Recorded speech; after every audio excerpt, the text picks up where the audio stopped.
हदीस पाक में आता है हुज़ूर अलैहिस्सलाम ने इरशाद फरमाया, जब बंदे को किसी बंदे से अल्लाह को मोहब्बत हो जाती है, अल्लाह जिब्राइल को बुलाता है। सही मुस्लिम की हदीस है मेरे सामने है। अल्लाह जिब्राइल को बुलाता है और कहता है, जिब्राइल मुझे फ़लाँ अपने बंदे से मोहब्बत हो गई है, तू भी इसके साथ मोहब्बत कर। लोग कहते हैं ना कि हम औलिया से मोहब्बत क्यों करें, हमें क्या ज़रूरत है, हमारे अंदर क्या कमी है, 5 वक्त की नमाज पढ़ते हैं, बताओ जिब्राइल में क्या कमी थी, अल्लाह ने क्यों हुक्म दिया?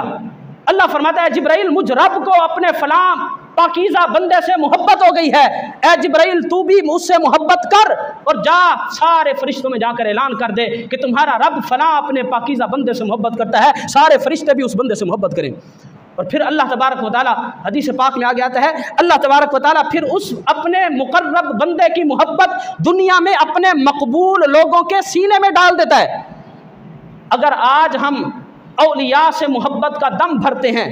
अगर आज हम एलानिया तौर पर कहते हैं कि गौसे आज़म भी हमारे हैं, हाफिज जमालुल्लाह मुल्तानी भी हमारे हैं, शाहरुखने आलम भी हमारे हैं, ताजदार गोडरा भी हमारे हैं, आला हजरत भी हमारे हैं, गजाली ज़मा भी हमारे हैं, सारे औलिया हमारे हैं, अगर हमारे दिलों में औलिया की मोहब्बत है तो ये हमने खुद पैदा नहीं की, हदीस पाक की रूह से ये हमारे दिलों के अंदर अल्लाह ने उनकी मोहब्बत डाली है।